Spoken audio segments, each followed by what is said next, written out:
അക്രമകാരികളായ കാട്ടാനകളെ കാട് കയറ്റും. ചാലിയാർ പഞ്ചായത്തിൽ ഇടവണ്ണ റേഞ്ച് ഓഫീസർ സലീമിന്റെ അധ്യക്ഷതയിൽ നടന്ന കർഷകരുടെയും ജനപ്രതിനിധികളുടെയും യോഗത്തിലാണ് തീരുമാനം. വനം വകുപ്പിനെതിരെ രൂക്ഷ വിമർശനമാണ് യോഗത്തിൽ ഉയർന്നത്.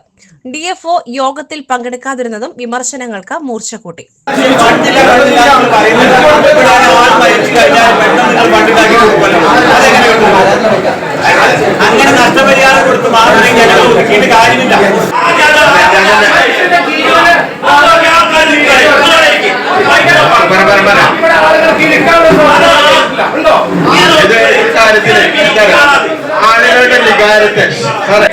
ഈ റേഞ്ചർ വിശദീകരണക്കാക്കാൻ നമ്മളെ കൂട്ടണം. അതിന് തീരുമാനം പറയാതെ ആണ് വിശദീകരിച്ചാൽ മതിയോ? ഈ റേഞ്ചർ അന്ന് വിശദീകരിച്ചാൽ ഈ റേഞ്ചർ എന്നല്ലേ? കർഷകർക്ക് അവരുടെ കൃഷിയിടം സംരക്ഷിക്കുവാൻ അനുമതി നൽകണമെന്നും എങ്ങനെ വന്യമൃഗങ്ങളെ കാടു കയറ്റാമെന്നും തങ്ങൾക്കറിയാമെന്നും കർഷകരിൽ ചിലർ പറഞ്ഞു. ചക്കിട്ടപ്പാറ ഗ്രാമപഞ്ചായത്ത് ഭരണസമിതി എടുത്ത തീരുമാനത്തിന് സമാനമായ തീരുമാനം എടുക്കണമെന്നും ചിലർ പഞ്ചായത്ത് ഭരണസമിതിയോട് ആവശ്യപ്പെട്ടു. പഞ്ചായത്തിനും പ്രസിഡന്റിനുമെതിരെ ചിലർ ആക്ഷേപം ഉന്നയിച്ചത് ചെറിയ ചേരിതിരിവിനും കാരണമായി. തീരുമാനപ്രകാരം 18-ന് ചൊവ്വാഴ്ച രാവിലെ ദൌത്യം ആരംഭിക്കും. അകമ്പാടം വനം സ്റ്റേഷനിലെ വനപാലകർ, RRT, നാട്ടുകാർ, ജനപ്രതിനിധികൾ ഉൾപ്പെടെ ദൌത്യത്തിൽ പങ്കുചേരും. 10,000-3,000 വനമേഖലകളിലേക്ക് കയറ്റിവിടാനാണ് തീരുമാനം. വെടിവെച്ച് കൊണ്ടുപോലും മയക്കുവെടി വെച്ച് കൊണ്ടുപോകുന്ന കാര്യങ്ങളൊക്കെ എത്ര കണ്ട് ചെയ്യാൻ പറ്റുന്നുള്ളത് നമുക്ക്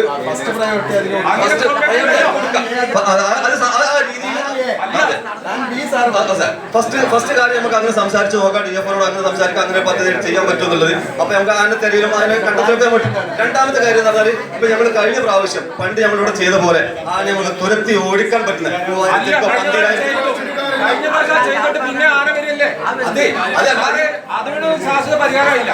അന്ന് ഓടിച്ചിട്ട് പോയിട്ടില്ലെന്നല്ലേ?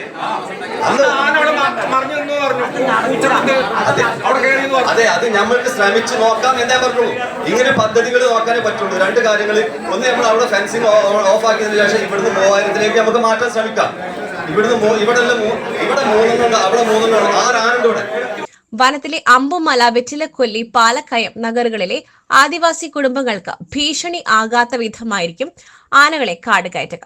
2023-ൽ കാട്ടാനകളെ കാട് കയറ്റിയിരുന്നുവെങ്കിലും പെട്ടെന്ന് തന്നെ ജനവാസ മേഖലകളിലേക്ക് തിരിച്ചെത്തിയ സാഹചര്യം ഉള്ളതിനാൽ ആനകളെ മയക്കുവെടിവെച്ച് പിടികൂടി ലോറിയിൽ കയറ്റിക്കൊണ്ടു പോകണമെന്നും യോഗത്തിൽ പങ്കെടുത്തവർ ആവശ്യപ്പെട്ടു. സോളാർ വൈദ്യുത വേലികൾ ഫലപ്രദമല്ലെന്ന് ഭൂരിഭാഗം പേരും അഭിപ്രായപ്പെട്ടു. വനം വകുപ്പ് 10 ഇന പരിപാടികൾ വന്യമൃഗശല്യത്തിന് പരിഹാരം കാണുവാൻ നടപ്പാക്കി വരുന്നതായി വനപാലകർ പറഞ്ഞു.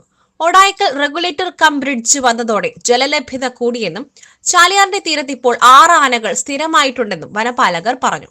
വീട്ടുമുറ്റത്തേക്ക് കാട്ടാനകൾ എത്തിത്തുടങ്ങിയതോടെ രാത്രിയിൽ വീട്ടുമുറ്റത്തേക്ക് പോലും ഇറങ്ങാൻ കഴിയാത്ത അവസ്ഥയാണെന്ന് യോഗത്തിൽ പങ്കെടുത്ത സ്ത്രീകൾ ഉൾപ്പെടെ പറഞ്ഞു.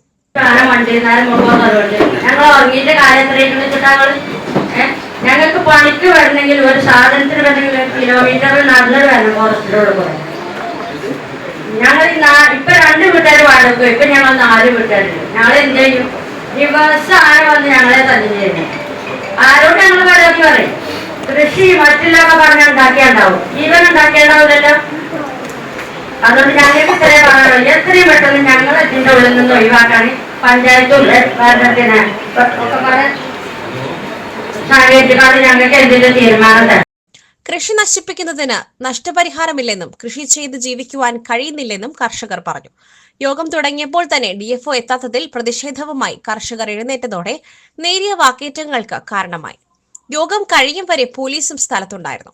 Chaliyar grama panchayat president P. Manoharan, vice president Geetha Devadas, standing committee ചെയർമാൻമാരായ തോണിയിൽ സുരേഷ്, ബീന ജോസഫ്, ബ്ലോക്ക് പഞ്ചായത്ത് അംഗം സഹിൽ അകമ്പാടം, ഗ്രാമപഞ്ചായത്ത് അംഗങ്ങൾ, Akampadam deputy range officer VK Muhasin, panchayat secretary Aneesh, വനപാലകർ, കർഷകർ, ക്ലബ്ബ് പ്രതിനിധികൾ, രാഷ്ട്രീയ പാർട്ടി പ്രതിനിധികൾ ഉൾപ്പെടെ പങ്കെടുത്തു. SS Gold, Pure Gold. SS Group, Nilambur.